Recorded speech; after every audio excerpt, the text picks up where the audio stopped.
Hey, everybody, welcome to a very special episode of Purple Insider. Matthew Collar here, as always, and joining me, a football coach who has also authored a number of books on, you'll never believe it, football. Bobby Peters, who has written the 2021 Los Angeles Rams Complete Offensive Manual, a particular favorite of mine when the Vikings hired Kevin O'Connell, but many more, including game planning with the 2021 San Francisco 49ers. I'll look at last year's Jacksonville Jaguars, Miami Dolphins, and Detroit Lions offenses. Bobby Peters, one of my favorite people to talk football with. What is going on, Bobby? How are you? I'm good. Always good to talk to you, Matt. Absolutely. And with Kevin O'Connell's offense, before we get into these clips that we're going to look at of Josh Dobbs and analyze his first half against the New Orleans Saints, how excited are you as a football coach to watch Kevin O'Connell's offense consistently get wide receivers wide open? What do you see? So to start, like you said, he comes from the Sean McVay Los Angeles Rams tree, and that's an offense that I've studied for years. So I'm pretty familiar with kind of the bones of the offense, right? So the Vikings kind of took a lot of that, from the Rams. But the thing that separates Kevin O'Connell is he is really good at picking which sections of the playbook make sense for each week, but also designing and adapting those said concepts to make them grow into plays that get receivers open. And then a couple other things that jump out to me too is how well they're coached in their technique. Whether it's Kirk Cousins or now Josh Dobbs playing quarterback, the timing, the look, where their eyes are is always in the right spot. The receivers, a couple of these plays that we'll talk about today, creating separation due to their route technique against tight man coverage. You can just tell they're well coached on a number of different levels. Yeah, I think that's a great point. And then the maybe star of the coaching staff, aside from Kevin O'Connell, has been Keenan McCardle, the wide receivers coach, who has had to prep a lot more wide receivers than maybe they were thinking they would have to this year. But we're going to take a look at one play where Brandon Powell even comes and stands out in this game. So let's dive right into it. The first play we're going to look at is not a passing concept, though. This is a run from Josh Dobbs, and it was the only designed run from Josh Dobbs in this game in the first half, and it was a success.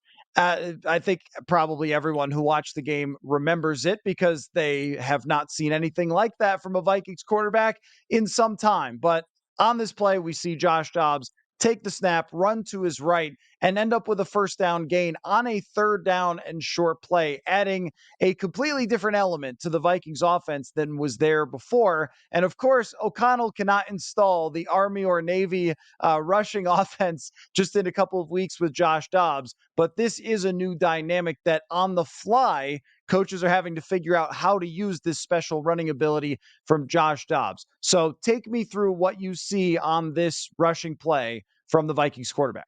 We got third and short, right? So it's a short yardage situation. The defense has a menu of short yardage, run concepts that they're expecting from an offense, right? And in this formation, this is called a nub formation. So you've got the tight end by himself to the right, three receivers up top in a trips formation. So one of the main plays across the league out of this formation in short yardage is just simple inside zone. And the reason being, and this clip's a good example, when the defense is in a single high coverage like this, it forces the corner or the secondary support player to the bottom of the screen to have to make a play and get into the run fit pretty quickly, obviously, with it being a short yardage situation.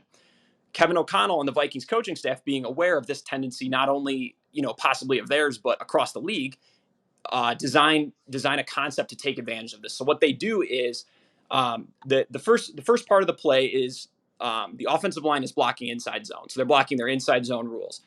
Dobbs will stick the ball into the belly of the running back, and they'll carry out an inside zone fake.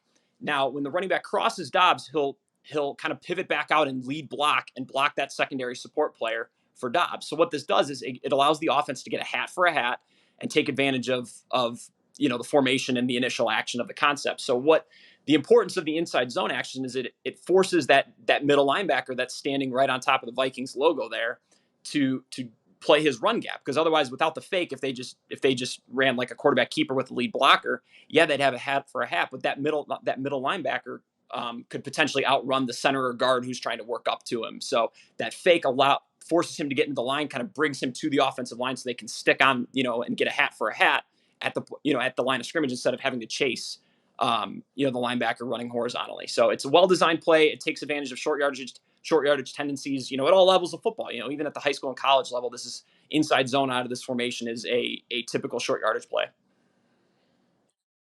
Yeah, I think what you really see here is Demario Davis, one of the best linebackers in the entire NFL, just jumps up right to at the center and then realizes, uh-oh, that's not the guy who's getting the ball. That's not where the play is going. I also think that Ty Chandler does a nice job of getting in the way. I don't expect him to be CJ Ham, but what we also see here is shaking a tackle. It's not like a Jerome Bettis run over a guy, break a tackle, but the acceleration of Josh Dobbs and his ability to keep his balance through a tackle, he would have had the first down anyway, but instead he makes this into an explosive play. I think we see something that the Vikings could use even more often with a quarterback who has like next level rushing ability.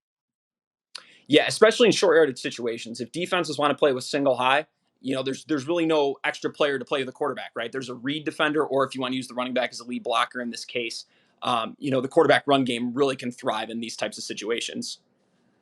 All right, let's move. We're going to move quickly through these. You and I could go through these plays and look at every single player and spend an hour on it, but we want to give a quick snapshot of what they did in this game against the Saints. So let's move on to our next play. And what we have here is Josh Dobbs completing a quick little pass to Brandon Powell.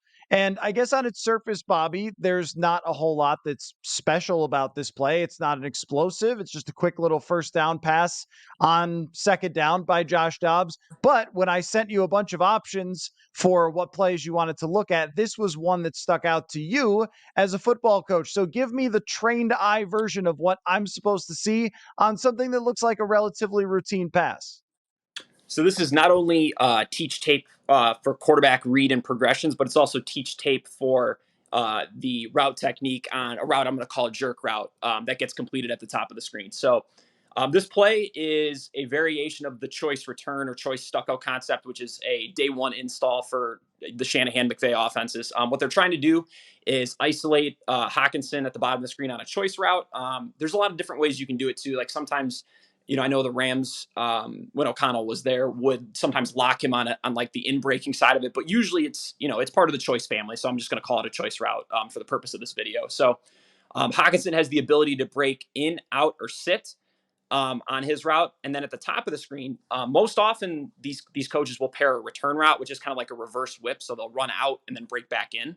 But one of the variations that the Rams started using a couple of years ago when O'Connell was there was this jerk route off of like a snag or a scat concept, right? So he's going to run like a snag route. He's going to sit, kind of give like a shoulder shrug, like he's going to be breaking back outside, and then he'll work back across the field.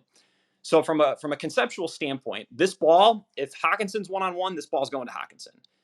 So if it's man coverage, is one-on-one, the ball's going there. If it's zone coverage, Hockinson most likely will sit in the void and he'll just get the quick completion there. What this clip is a great example of is when the route gets taken away. So if you play it, he obviously Hockinson gets grabbed there, so that's the cue for the quarterback to work to the backside. But what Dobbs does is by the time Hawkinson's grabbed, he already notices the middle hole player, the extra player in this man coverage scheme, cheating to Hawkinson's side. So he's effectively double teamed. So Dobbs sees this as he's working his progression towards Hockinson. He sees that defender get off the hash. That means that jerk route up to the top is one-on-one, most likely with inside leverage too. So he quickly gets to that route and he throws that route right on time before anybody else, before the middle hole player can get back or before the free safety can drive on it. So it's teach tape from a route technique standpoint for the receiver's ability to shake free on this route, but also Dobbs's recognition and his timing on the concept. I noticed that Brandon Powell kind of turns his entire body back toward the quarterback, kind of looking like he's going to sit down there before accelerating toward the middle of the field. And then to time it out well with the progression seems very impressive on Dobbs's part. It also should be pointed out as well that the offensive line did a great job here in giving a completely clean pocket for Dobbs to go through the progression from TJ Hockenson back to the other side which if there's a free rusher or if somebody gets beat quickly, that's going to be a little more difficult to do. Folks, we are going all in on Prize Picks this football season. Every week we are playing and testing out our skills here on Purple Insider to see if we can predict what numbers players will put up every Sunday. If you haven't heard of it, trust me, you're going to want to check it out. Prize Picks is the easiest and best way to play daily fantasy. Instead of battling against thousands of other players and people who spend their entire lives doing fantasy, all you do is pick more or less on between 2 and 6 player stat projections. So, say a quarterback's number is 250.5 yards, go more or less, and bang, you are playing. And you can pick from hundreds of players and numbers this football season. The cool thing is that it's quick and easy and does not cost an arm and a leg. You can turn $10 into 250 just like that. Again, the perfect way to fit it into a busy day. Click, click, and you're playing. This isn't just something that I like. You're going to hear us doing every single week Prize Picks on the show on Purple Insider. So go to prizepicks.com/purple and use the code PURPLE for a first deposit match up to $100. That's prizepicks.com/purple with the code PURPLE. Daily fantasy sports made easy. Yeah, no, and I think to your point, the timing of the route from Powell is huge here, right? Because if he's not patient and he breaks in because he's getting antsy, because he's like, oh, I might get the ball here. If he breaks in right away, that middle hole player can effectively double team both receivers. But because he takes his time and he doesn't rush it, it forces that middle hole player to declare, okay, I've got Hockinson releasing on a choice route stem. I've got Dobbs looking this way first. I gotta get over here and help, and he does, and that gives him plenty of space on the jerk route up top. I think what I was most surprised by with this game in general in the way that Dobbs looked was that his timing was on point with a lot of these receivers, considering that he just got here. I mean, that's something that looks like they've practiced that quite a bit from the timing. On to our next play. This one is, you know how much I enjoy these, Bobby. You and I have been talking football for a long time.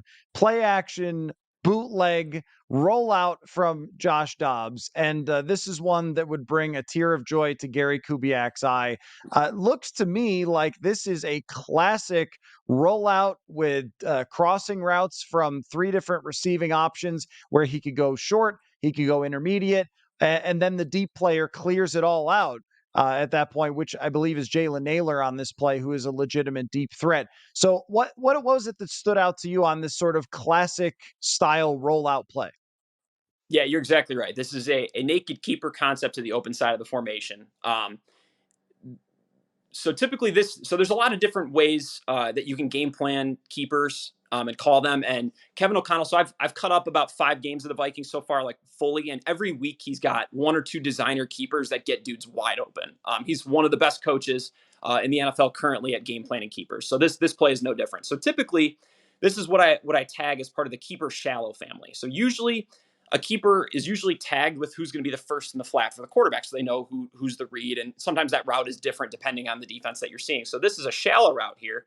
So number 4 is running the shallow here. So Powell's coming across on the shallow route, and we've got Addison on the crosser. All right, so usually with a keeper, you've got, like you said, the vertical clear out and the crosser, and then some sort of first in the flat. In this case, it's the shallow. So typically the shallow is a tagged keeper against 5 down fronts. The Saints are in a 4 down front here, but that doesn't matter because it's still a sound concept. So what happens here is on a keeper concept, we're putting the hook and the flat defender in a conflict, right? We're trying to between the quarterback, the shallow, and the low cross. It's kind of a 3-on-2, right? Like when we all played youth basketball, we all did the 3-on-2 drill, right? That's exactly what this is, but it's the football version of it. All right, so here we've got the safety rolling down and the weak linebacker acting as effectively the flat and the hook player. So the flat player, because of how well the Vikings game planned and called this, the defensive end is in no man's land. He commits hard to the run and he can't play the quarterback. So that forces that will linebacker to trigger on the quarterback. Now that puts that safety rolling down into the hook window. It puts him in a high-low conflict between that shallow route and the low cross coming behind him. He commits to the shallow. Addison kind of does a nice job throttling his route down in that low cross window there, and Josh Dobbs does a tremendous job staying on the move and getting his eyes to that low crossing out and hitting him for a big gain.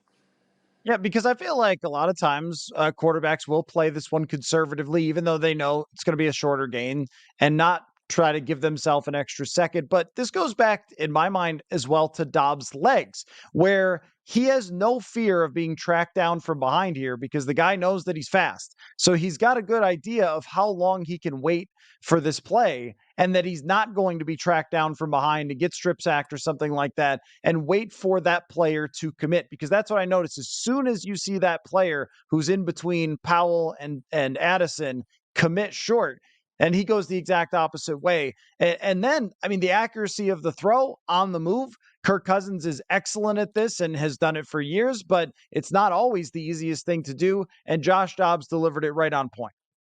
Yeah, I think the biggest thing is Josh Dobbs trusts the concept. He sees the will linebacker triggering because the defensive end got beat with scheme. He sees the will linebacker triggering. He knows he's got that safety that rotated down on a string. So if he plays it out, turns his shoulders to the shallow like he does, that could open up the low cross behind it. It's high level quarterback play on display in this clip.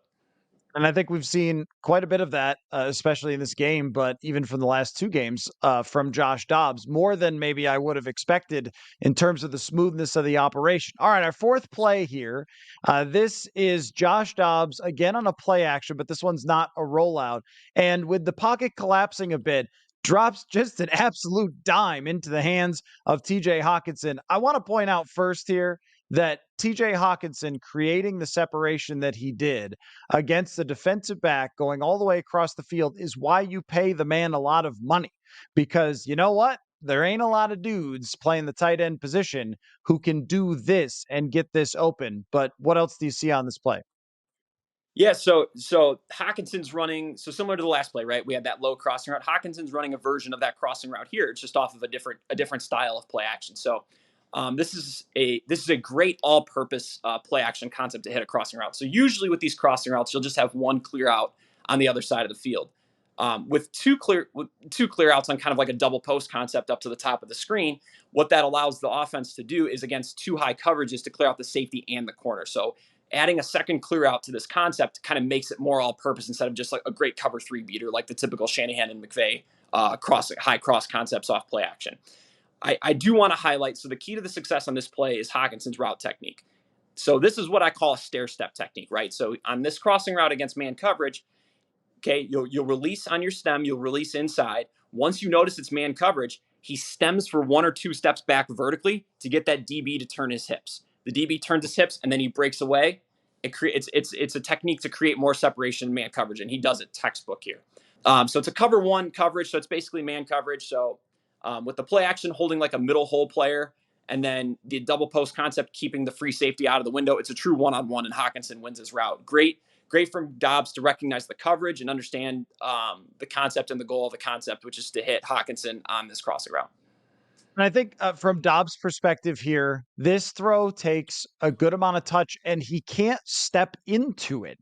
He kind of has to throw a little bit of a fadeaway pass here. And to deliver that with I don't know if it's quite anticipation, but it's putting the ball exactly where it needed to be. The accuracy and the trajectory of the ball to drop into TJ Hockinson. I mean, this to me speaks to Dobbs' arm talent, that he isn't just a strong armed guy, that there's a little bit of touch there as well, because this one, it really needed the kind of the perfect location for that ball to hit him in stride. Yeah, I think he also he hesitates. So Dobbs hesitates a little bit at the top of the drop, but I think he notices this seam defender who's if I pause the ball right, if I pause the screen right before he's about to throw at the top of his drop, he sees that seam defender leaving the slot receiver to kind of help on Hockinson because he's recognizing the concept from the defensive side of the field. So the throw and the accuracy from Dobbs to lead Hockinson flat and not lead him up the field into trouble, just shows high level accuracy too. So yeah, this is a great play from Dobbs from that sense that he understands where the ball needs to be placed on the route. Because against certain coverages, you wanna lead the receiver up the field, but on this crossing route, in this particular case, with help coming from the top, you want to flatten the route out. I think what we saw here was the convergence of great coaching, some great individual efforts from wide receiving options, and Josh Dobbs making it all come together at the quarterback position. And we'll see if it continues to carry out week to week. But some very good stuff from Josh Dobbs. Bobby Peters, again, one of the smartest football people I know. Where can people find your work, sir? You can follow me on Twitter. That's kind of the best place to see what I'm up to. I like to post clips on there. I like to screenshot stuff in my books. Stuff I'm breaking down each week too. My Twitter handle is at b_Peters12. I also started a Substack a couple months ago. It's called Alert the Post. I post on there a couple times a week. I post cut ups, and I'm building a cut up library on there. So if there's a certain concept you want to say, hey, I want to watch 10 minutes of this one particular play call. I'm if I don't have it on there, I'll have it up there in the next year or so. As I build this thing. So, um, Alert the Post is my Substack, and then my books are on Amazon. If you just Google Bobby Peters, Amazon, or even if you just Google my name, that's one of the things that comes up. And I've got complete offensive manuals where I break down these offenses, a full season's worth of plays, into a 200 or 300 page book. Broken down by concept. I explain how the concept works, why what it works against, what it doesn't work against, why it worked for that offense, why it didn't work for that offense in that particular season. I draw up all the different variations. I show how it works against different coverages. Obviously, I talk about the run game on there as well too. But those are probably the three best places you can find what I'm up to. You are a complete football lunatic, and I love it, sir. So thank you very much for your time, and thanks everybody for watching. Hopefully, you enjoyed this film breakdown. You are a complete football lunatic, and I love it, sir. So thank you very much for your time, and thanks everybody for watching. Hopefully, you enjoyed this film breakdown.